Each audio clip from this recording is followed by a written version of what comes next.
Если над техникой этой паре кикбоксеров еще стоит поработать, то желание победить друг у друга им не занимать. В ринге ребята осторожничают, так как весовая категория не маленькая и каждый удар может решить исход поединка. Спортсмены стараются комбинировать удары руками и ногами, тем самым запутывая соперника. Участники соревнуются за первое место, и в шаге от цели никто уступать не желает. Спустя несколько минут равного боя решением судей победу одержал боец из синего угла. Такой исход – это результат упорных тренировок, делится спортсмен.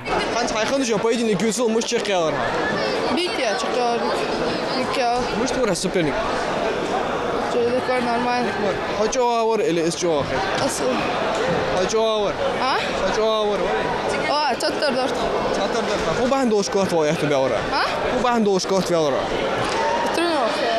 Сегодня заключительный день чемпионата и первенства республики по кикбоксингу среди 9 возрастных категорий. В финальных поединках соревнуются лучшие из лучших, которые прошли муниципальные этапы и попали на республику. Чтобы все было честно и без каких-либо нарушений, за участниками наблюдают опытные судьи.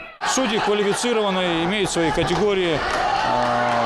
И поэтому судейство проходит равно. Да, конкуренция серьезная, ребята готовились, видно, поэтому немного сложновато бывает определить соперника, но все равно у судей есть четкая установка, правила Федерации бокса России, на что они опираются и выносят объективные решения. Всего в соревнованиях принимают участие более 250 спортсменов со всего региона. Защитный шлем и специальная обувь – вот и вся экипировка кикбоксера. Тренеры из разных школ выставили своих лучших воспитанников и надеются показать лучший результат.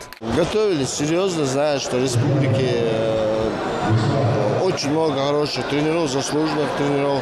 Поэтому конкуренция сильная. Это здоровая конкуренция. Когда конкуренция идет, это очень легко, и результатов не бывает, естественно. Вы довольны выступлением своих ребят? Доволен, очень доволен. В финале 7 человек. Будем надеяться, станем чемпионами. В переводе с английского кикбоксинг означает поединок руками и ногами. Он объединяет в себе такие виды восточных единоборств, как карате, ушу, тхэквондо, тайский и английский бокс. В Ингушетии этот вид спорта популярен давно, и количество желающих проявить себя с каждым днем становится только больше.